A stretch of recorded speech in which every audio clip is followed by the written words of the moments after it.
Hello student, welcome back to class Indian contract act 1872। आज इसमें हम करेंगे एक्सेप्टेंस। इसका नेक्स्ट पार्ट है। ऑफ़र के बाद क्या होता है, जब बंदा ऑफ़र देता है उसका सेकंड जो नेसेसरी पार्ट होता है, जो मेन पार्ट होता है, वो होता है एक्सेप्टेंस।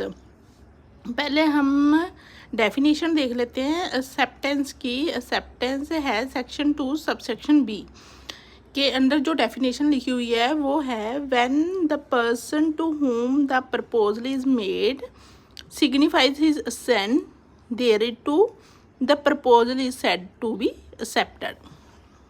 जैसे आपको समझ ही आ गया, जिसको प्रपोजल दिया गया है, ऑफ़र दिया गया है, उसने अपनी सहमति दे दी उस ऑफ़र के रिलेटेड, उस प्रपोजल के रिलेटेड, कि वो सब कुछ मान गया, जो जैसा है, जैसे में उसका टर्म एंड कंडीशन है, वो सब कुछ। तो उस प्रपोजल को क्या मानेंगे, एक्सेप्टेड मानेंगे, उसकी एक्सेप्टेंस होगी। इसमें कुछ लीगल रूल्स हैं for the acceptance. Acceptance must B absolute and unqualified. Absolute होना चाहिए, जो भी एक्सेप्टेंस है वो एब्सोल्यूट होना चाहिए। इसको हम एग्जांपल की हेल्प से समझते हैं। Offer to sell his house to be for ₹2 lakh. B accept the offer and promise to pay the price is in 4 instalment. This is not pay the acceptance as the acceptance is with the variation in the term of the offer. उसने बोला ये देखो, variation आ गई ना उसको मानने के लिए। वो कहता ठीक है मैं 2 लाख का खरीदूंगा, तो लेकिन इंस्टॉलमेंट में पे करूंगा। यहाँ वेरिएशन आ गई, ठीक है। एब्सोल्यूट होना चाहिए, जिस टर्म एंड कंडीशन को बोला गया उसी टर्म एंड कंडीशन में होना चाहिए acceptance. Acceptance must be communicated. हाँ, किसी ने एक्सेप्ट कर लिया, उसको कम्युनिकेट भी होना चाहिए, कम्युनिकेट भी किया जाना चाहिए उसकी। जैसे उसने हाँ तो बोल दी, लेकिन उसने, जिसने ऑफरर को, उसने अपनी सहमति बताई नहीं, अपने मन में बोल दी, या वैसे ही बोल दिया कि हाँ मैं करूँगा, तो वो एक्सेप्टेंस नहीं मानी जाएगी। एक्सेप्टेंस अगर उसने की है तो ऑफरर को ऑफरर को कम्युनिकेट करेगा कि हाँ मैंने ये ऑफ़र एक्सेप्ट कर लिया। Mayor mental acceptance is not acceptance. देखो, दिमाग में ही आप हमने एक्सेप्ट कर लिया, बताया है नहीं किसी को, वो एक्सेप्टेंस नहीं मानी जाएगी। But there is no requirement of communication of acceptance of general rule. जो जर्नल ऑफर होते हैं उसमें एक्सेप्टेंस की ज़रूरत नहीं होती। जैसे कोई सेल लगी, जर्नल सबके लिए ऑफर है, उसमें एक्सेप्टेंस की ज़रूरत नहीं है। ये एक्सेप्टेंस की ज़रूरत है जो पर्टिकुलर ऑफर के लिए होता है। The manager of railway company received a draft agreement related to the supply of coal. ठीक है, उसको एक एग्रीमेंट मिला कोल को सप्लाई करने के लिए। The manager asked the draft with the word approved. उसने अप्रूव्ड वर्ड लिख दिया उसके ऊपर, and put the same in the dryer. उसने उसको जो एग्रीमेंट मिला उसके ऊपर अप्रूव्ड लिख दिया और वो अपने ड्रॉअर में, अपने टेबल के ड्रॉअर में रख दिया। And forget all about it, और सब कुछ भूल गया उसके रिलेटेड। Held there was no contract between the parties as the acceptance was not communicated, क्योंकि वो उस कंपनी को रिप्लाई नहीं दिया गया। उसने एक्सेप्ट कर लिया लेकिन अपने ड्रॉअर में रख लिया। It may, however, be pointed out that the court constructed a conduct the parties as railway company was accepting the supply of coal from time to time. ठीक है। मैनर ऑफ एक्सेप्टेंस, मैनर किस manner में acceptance होनी चाहिए। General rule says that it must be as per the manner prescribed of the offer. If no mode is prescribed in which it can be accepted, then it must be in the some usual and reasonable manner। जैसे कोई भी है acceptance, अगर तो किसी particular person के लिए offer है तो वो उसमें उसकी टर्म एंड कंडीशन होगी। अगर कोई जर्नल ऑफर है तो उसमें उस सिचुएशन में जो भी प्रिस्क्राइब्ड मैनर्स होंगी ऑफर को एक्सेप्टेंस की, वो मानी जाएंगी। if there is a deviation in communication of an acceptance of offer, uh, after may reject such a step acceptance by sending notice within a reasonable time. Offer में reject, अगर उसने reasonable time में कुछ response नहीं दिया तो उसको reject माना जाएगा. If the offer does not send notice और rejection he accepted acceptance of offer. He accepted acceptance. अगर ऑफर के द्वारा कोई रिजेक्शन के लिए कोई लेटर नहीं भेजा गया तो उसको वो एक्सेप्ट कर सकता है ऑफर उसको. एग्जाम्पल के माध्यम से हम इसको समझते हैं. A offer B and indicate that the acceptance be given by telegram. A ने बी को ऑफर दिया एंड इंडिकेट दिया कि आप टेलीग्राम के थ्रू एक्सेप्ट करोगे. B send his acceptance by ordinary post. उसने टेलीग्राम बोला था लेकिन उसने जनरल एक नॉर्मल पोस्ट कर दी. It is valid acceptance unless A insist for acceptance in the prescribed manner. ठीक है, उसने इंसिस्ट नहीं किया उसको कि, लेकिन उसने बात है कि उसने कम्युनिकेट तो कर दिया ना, उसके तक मैसेज पहुंचा दिया. Acceptance of offer must be made by offeror. Must be made by offeror. उसके एक्सेप्टेंस उसको ही भेजनी जानी चाहिए ऑफरर को. इसको एग्जांपल के थ्रू समझते हैं. A applied for the headmastership of a school. A ने अप्लाई किया हेडमास्टर की पोस्ट के लिए. He was selected by the appointing authority but the decision was not communicated. Authority ने उसको सिलेक्ट तो कर लिया लेकिन उसको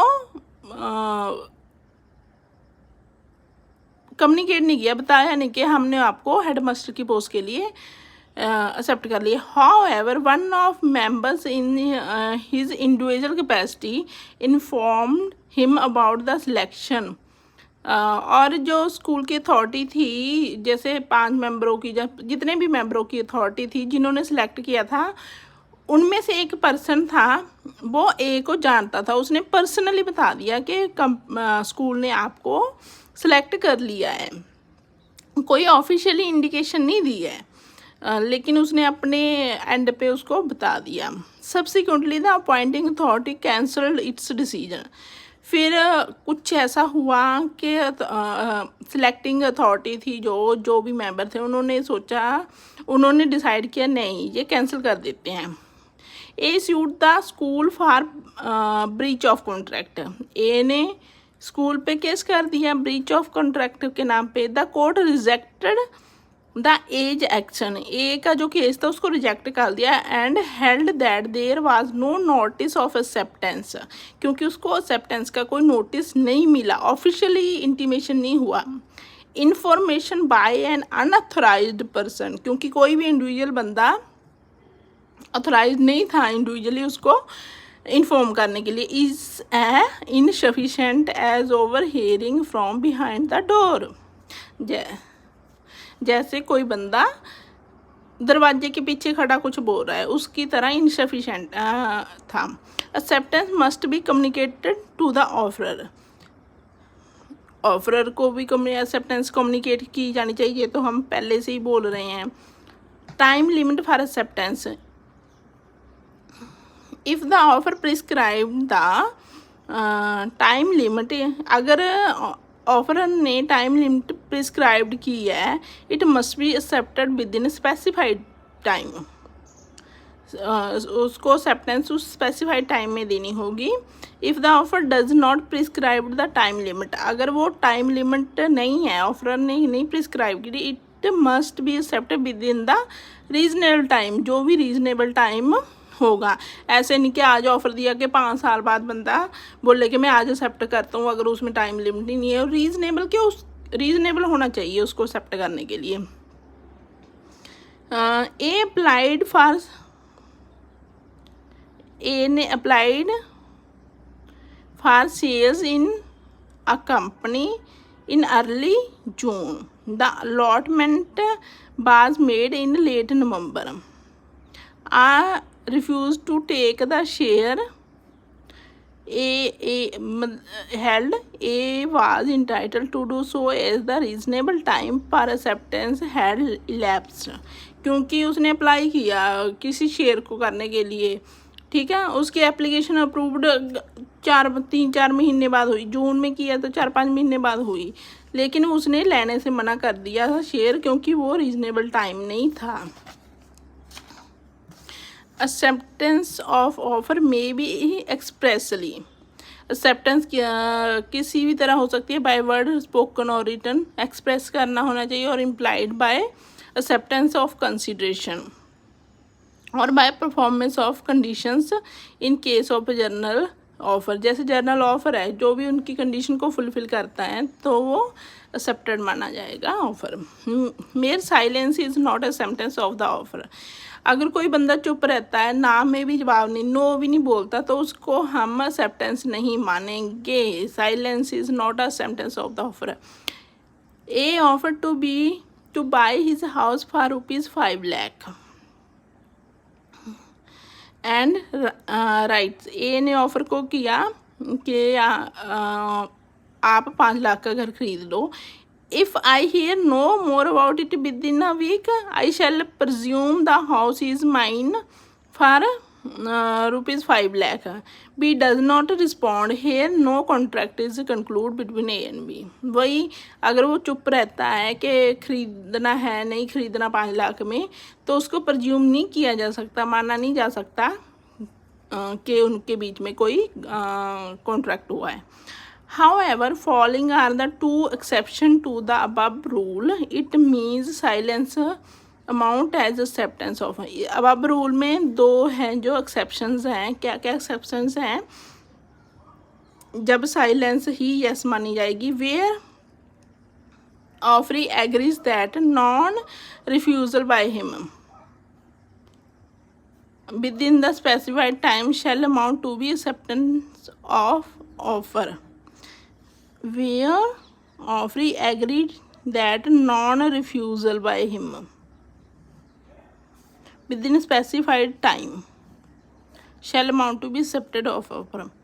Where there is a custom or usage of the trade which specified that silence shall amount to be custom use और usages of trade which specified, जिसके custom मतलब है गुड्स के रिलेटेड है ये. Silence shall amount to be acceptance, इसमें acceptance मानी जाएगी. Acceptance subject to the contract is no acceptance. Acceptance subject to the contract is not acceptance. इसको हम समझते हैं. If the acceptance has been given subject to the contract और subject to approval by certain person, it has not effect at all. Such an acceptance will not create binding contract until a formal contract is prepared.